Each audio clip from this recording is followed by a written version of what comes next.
What's a story, amigos? This is Kino with some cool stories for today's story time. First, find out why the little mouse is so worried about keeping the strawberry.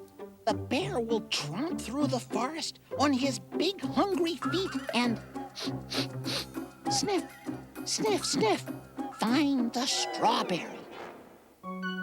Then, Michael Horse reads us a story about how a smart little tortoise got her shell. Well, said a Chichiri, I've heard that Niame's got a bigger drum. What? Said Osebo. Oh, yes, it's so big that he can climb right inside of it and not one bit of him sticks out. Ah, well, I can climb right inside mine, said Osebo. Just watch. And Mama Bear and her baby bear were happily living in the mountains until one day. A huge grizzly, big hairy one, lumbered down over the deadfall, the muscles of his great flanks rippling. With a sudden roar, big hairy one came galloping after Lightfoot, fast as a racehorse. Lightfoot scrambled away. He could feel hairy one's breath. Storytime is made possible by a grant from Helen and Peter Bain, so that families everywhere can share the joy of reading with their children.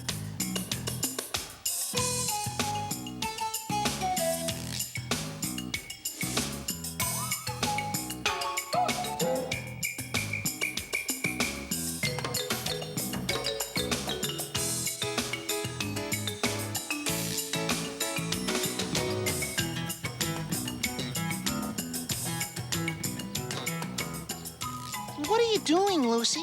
Why are you taking pictures of those weeds? Oh, no, this fern is what I'm trying to photograph. Oh. I'm making a book of photographs of the plants and animals in this neighborhood. Oh, yeah, there are some pretty cool animals around here. I seen a squirrel, a possum, one hummingbird, and a couple of frogs. There are some cool animal books, too. We've read lots of them on Storytime. Hey, we should make an animal day. Yeah, let's make today Animal Day. We could read animal books. Eat animal crackers. Make animal sounds. Eat like animals. Run like animals. Smell like animals. Smell like animals. I don't know about that. Steady now. Ah, that's it. Oh, this is going to be a great picture. Well, maybe not smell like animals. Hey, why don't we go sit on that bench and read a book before we leave? Okay, let's do it. Okay, come on. Is it an animal book? Yes, it's an animal book with pretend animals. Oh, well, maybe I could read it. Yeah, let's have Kino read it. Okay. All right. Okay, here we go. The Little Mouse, the Red Ripe Strawberry, and the Big Hungry Bear by Don and Audrey Wood. Pictures by Don Wood.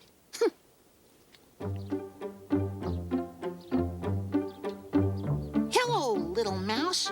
What are you doing? Oh, I see. Are you going to pick that red ripe strawberry?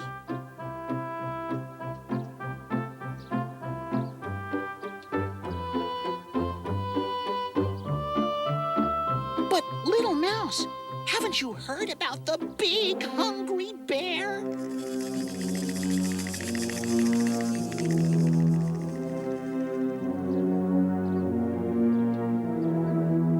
Oh, how that bear loves red ripe strawberries. The Big Hungry Bear can smell a red ripe strawberry a mile away.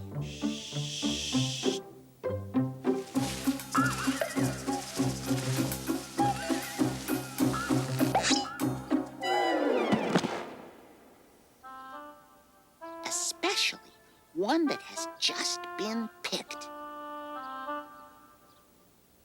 Boom! Boom! Boom! The bear will tromp through the forest on his big hungry feet and sniff, sniff, sniff, find the strawberry. No matter where it is hidden or who is guarding it,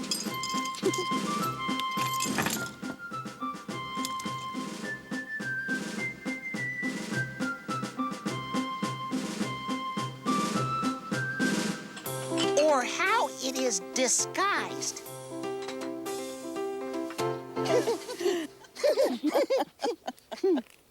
That's a good picture. Quick! There's only one way in the whole wide world to save a red, ripe strawberry from the big, hungry bear. Cut it in two.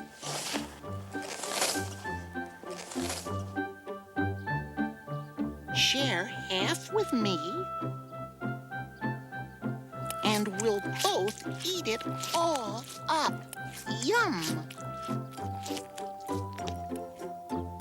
Now that's one red, ripe strawberry the big, hungry bear will never get.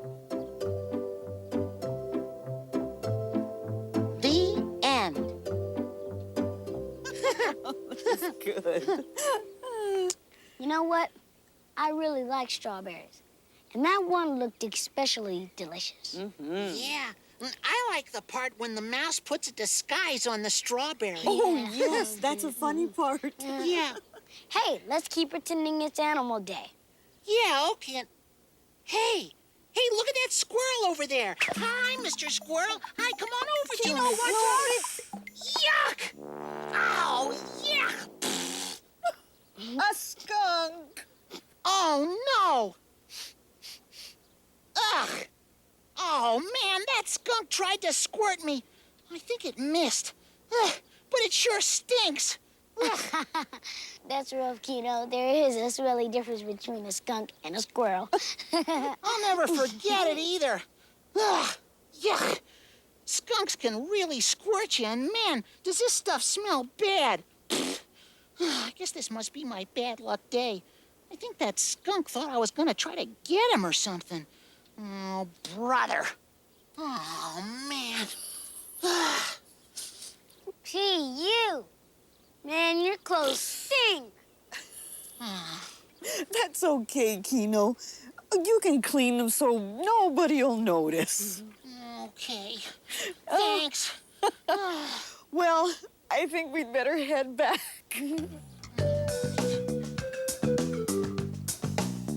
And this one I took at the zoo. You must have just been coming out, huh? Yum-pa-pa-pa-pa-bum. Ra-pa-pa-pa-pa-bum. Pa-pa-pa-pa-pa. Hey, Kino. Did you clean your clothes? Oh, I sure did. They're spanking clean. Ooh, sparkling clean. Right. Sparkling clean. Which animals do you have in your album, Lucy? Oh, well, let's see. I have a photograph of a tiny frog, and here's a picture of an elk. Then you saw my coyote. And and I asked Michael to bring his turtle over so I could take its picture. Oh, and tomorrow I'll bring you a picture of my lizard, Lizzie. Oh, thanks, Kino. Where did you get all these pictures? Well, I took most of them with my camera. Oh, look. Here's a picture of a squirrel in Mrs. Morales' tree. Oh, please don't talk about squirrels around me today, or skunks. Ugh, they're not my favorite animals. I like animals. Oh, well, me too. Except for skunks. And today is Animal Day. Hello, everyone. Oh, hi, Michael. Hi, Monica. Hi, Monica. Oh, cool. Boy, you brought your turtle. I want to take a picture of it. Yeah, this is Rocky. Hi, Rocky. You know, something smells kind of bad. I know, it really stinks, doesn't it? Oh, yeah, well, it's my clothes. I got a little too close to a skunk, you see. I tried to clean it off, but I guess I didn't get all of it. Are you sure it's not you that stinks, Kino? Yes, sure, I'm sure. It's just my clothes. Well, yes, the sweet smell of nature. I said I wanted to smell like an animal for Animal Day, but this is a bit too much.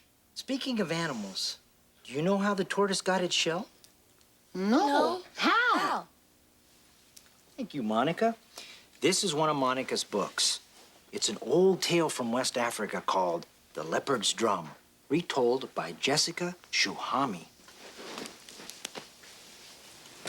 Osebo the leopard was fierce, proud, and boastful.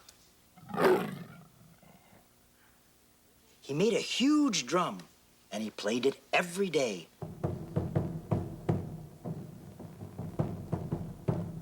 Animals came from near and far to see it.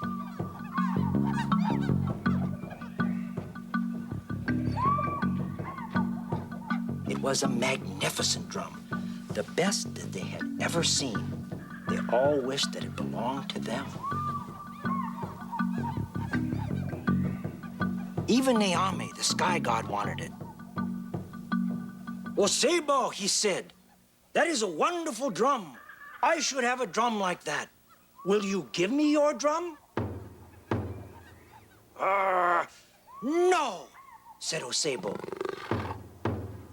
Will you lend me your drum? No, said Osebo. Will you let me try your drum? But Osebo said, no. You should respect me, Osebo. I am the sky god. Then Naomi turned and said, animals of the forest, whoever brings me that drum will get a big reward. And Naomi disappeared. The next day, Onini the python went to get the drum.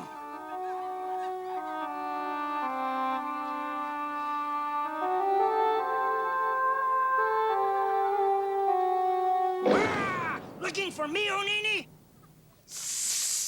Oh, no, Osebo. Just looking at your fine drum, your huge drum, your magnificent drum. Good day, Osebo. The next day, Isuno, the elephant, went to get the drum.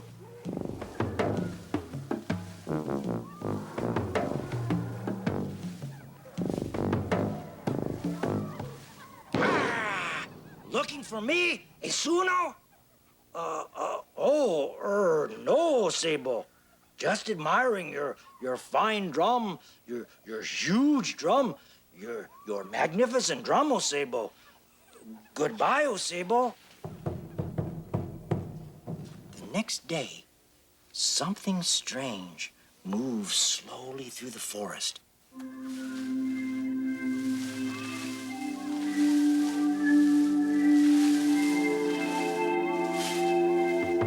Animals were puzzled. Some were frightened. What is it, they whispered? Whoever can it be? It was Asroboa, the monkey, going to get the drum. He hoped that Osebo wouldn't see him behind his mask. Looking for me, Asroboa? No, Osebo. Just looking. Fine, huge, magnificent. Last of all, Zachery the tortoise went to get Osebo's drum.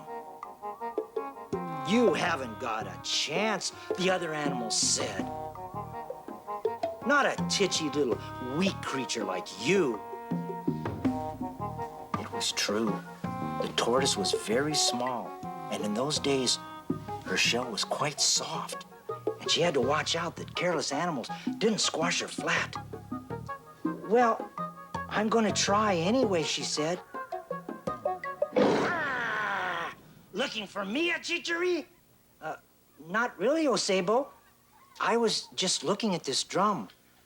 Don't you think it's a fine, magnificent drum, Zachery?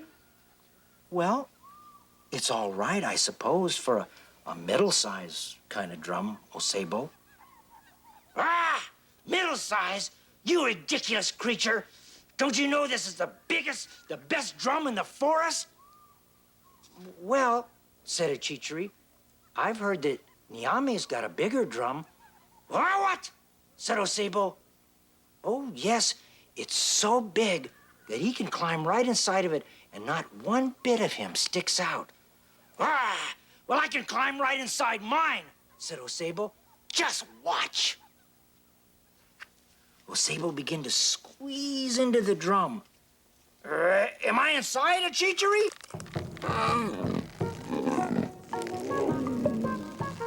No, not nearly, Osebo. Now a chichery? No, not quite, Osebo. Now a chichery. Yes, Osebo. Now you're inside, but you can't get out. And a chichery sealed the drum with a large cooking pot. Now I'm gonna take you to the sky god. Slowly, a chichery pushed the enormous drum with the heavy lippert inside all the way to Niame.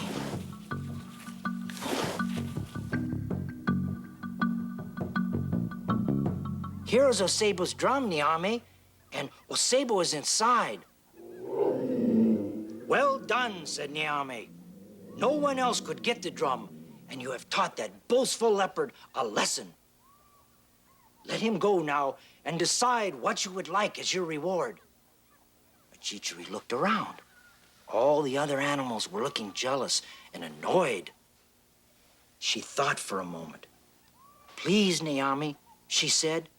Most of all, I would like a hard shell to protect me from fierce animals. Niame laughed and gave her a tough, hard shell. And a Chichery the tortoise still wears it today. The end. It's only a story. That's not where the tortoise got its shell. Well, it's kind of fun to think that that's the way it happened. Good book, Monica. Thank you for bringing it today. Yeah, it was perfect for today because today's Animal Day. Say, Monica, can you make any animal sounds? Nah, nah. It's A a horse, huh? Yeah. I can meow like a cat. Yeah? Hey, yeah, that's good. How about you? Can you make animal sounds? Good. Where do tortoises really get their shell? Well, I think they grow it, just like you grow your bones or your teeth. Well, maybe real tortoises do that, but this book was about pretend tortoises, not about real-life tortoises. I could tell because they speak. Yeah, the mouse and the leopard and all the other animals didn't act like real animals. Let's read a book about real animals. Oh, I have one here about bears. Would you like to read it, Michael? I would love to. This one is called Honeypaw and Lightfoot by Jonathan London, illustrated by John Van Zyl. Okay. In the bushy willow bottomland, Honeypaw ambled, stopped and sniffed. On a rock spine against the sky stood Old Man of Mountains. Honeypaw watched as Old Man scrambled down the rock slide. The closer he came, the bigger he looked.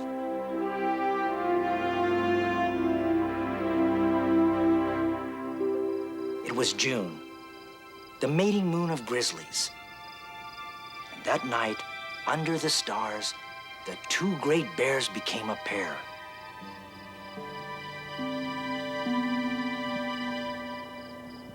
Over the next days, they browsed together, they tossed their great heads, and they chased each other. One morning, Honeypaw rambled on, hungry for berries, and Old Man went on his own way up in the mountains.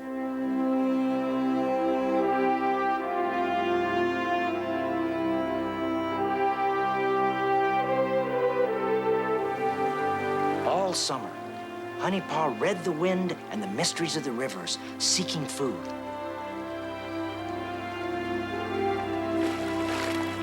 And in the fall, she ate to get fat for the winter.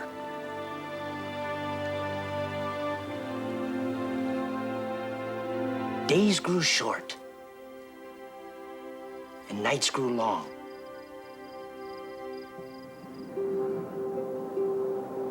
Honeypaw sensed the snow rolling in. She dug a den on a slope away from the wind, made a bed of bare grass moss and boughs of young fir, finished just in time, for soon the big Then, Honeypaw snuggled warm in her soft bed, snored in a sleep so deep, her heart beat so slow that you might think that she would sleep forever.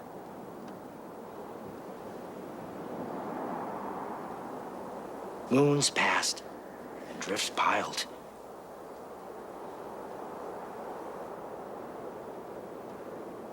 Finally, in the heart of winter, Lightfoot was born, helpless, almost hairless, blind, and no bigger than a hamster.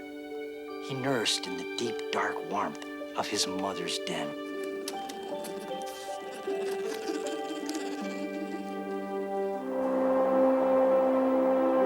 Come spring, 2 moons later, Honeypaw and Lightfoot awoke. Lightfoot bumbled out, blinking in the sunshine, a furry ball of hunger. He followed as his mother hunted and grazed and dug for roots, showing her cub good foods to eat.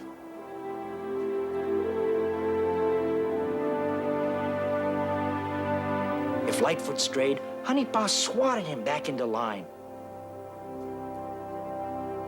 But not all was the business of finding food. Mother and cub loved to play. Whoosh, Honeypaw and Lightfoot plunged down the slopes, sliding to a stop in a shower of slush. Again and again, whoosh, sliding on their belly, back and rump, rolling head over tail.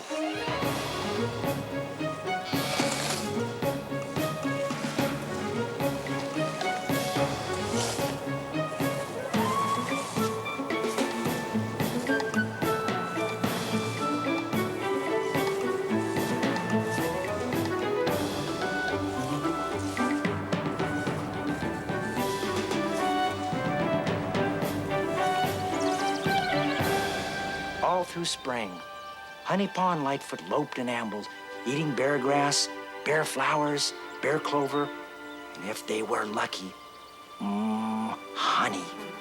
Every 2 or 3 hours, Lightfoot stopped to nurse. He nuzzled his mother, and he drank rich, warm milk.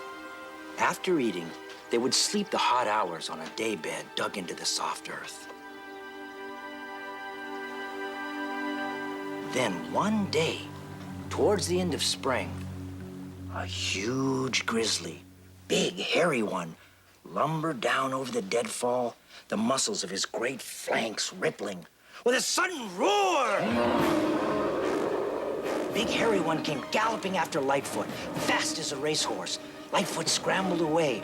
He could feel Hairy One's breath. Honeypaw lunged between them. Lightfoot slid beneath her legs, tumbled into the river, and was swept away.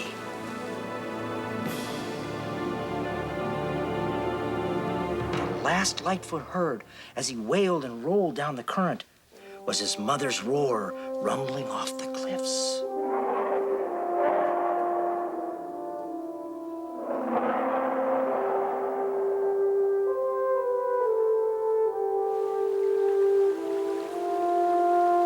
Lightfoot tumbled and choked in the white water, hooked a snag, climbed up and waited, shivering in the spray.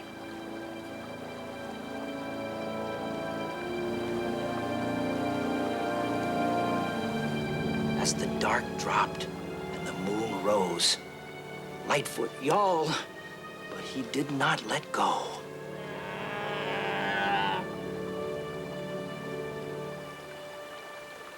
When dawn spread across the sky, Lightfoot saw Honeypaw pick her way, bleeding and ragged, over the river boulders.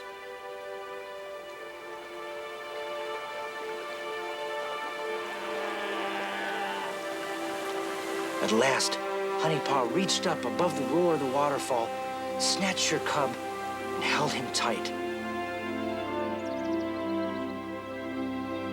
Lightfoot was safe. Honeypaw couldn't play with Lightfoot until her wounds had healed. A moon passed, and another moon.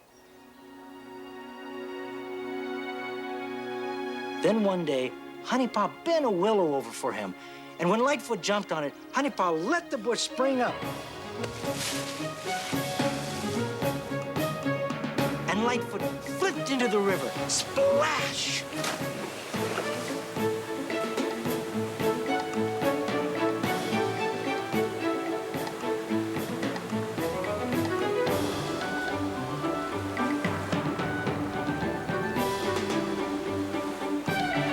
Through another year of moons and seasons, Lightfoot grew, learning from Honeypaw where to feast on the juiciest roots and berries, dig the best den, and find the best places to play.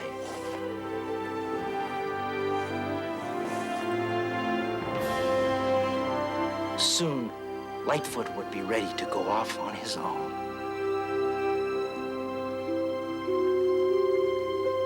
The end. You know, that really could happen. Yep. The animals in this story are different. They don't speak like people do, for one thing. That's right. This book tells how animals really are. You know something funny? In the first page where it said Honeypaw stopped and sniffed, Uh-oh, I can feel it coming. all I could smell. Yeah, it was skunk smell. Sorry, Kino. It gave me a chuckle. Yeah, it's okay, buddy. I'm going home to wash my clothes. Double wash them. Triple wash them. Say, may I take a picture next time we go to the park, Lucy? Oh, sure, Kino. But let's do our story picks first. Mine is The Night I Followed the Dog. And it's about a little boy who wants to find out what his dog does at night. He's in for a big surprise. Oh, and this one is one of my favorite Fox stories. It has really, really beautiful pictures, and it's called Red Fox Running. And we have to run along as well. Thank you for joining us at Storytime. Please come again. Until then, Keep a story in your heart. Oh, and watch out for those squirrels with the white stripes down their backs, amigos.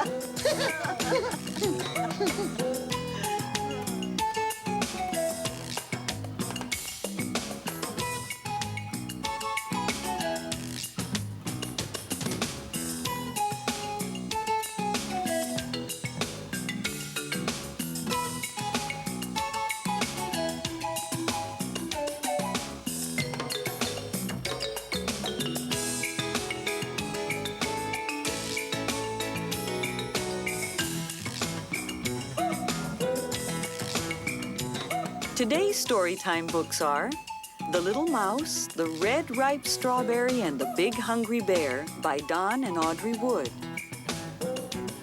The Leopard's Drum by Jessica Suhami. Honeypaw and Lightfoot by Jonathan London, illustrated by John Van Zyl. The Night I Followed the Dog by Nina Layden. And Red Fox Running by Eve Bunting, paintings by Wendell Miner. You can find these and other books at your local library. Storytime is made possible by the grant from Helen and Peter Bain, so that families everywhere can share the joy of reading with their children. Storytime is a production of KCET Los Angeles.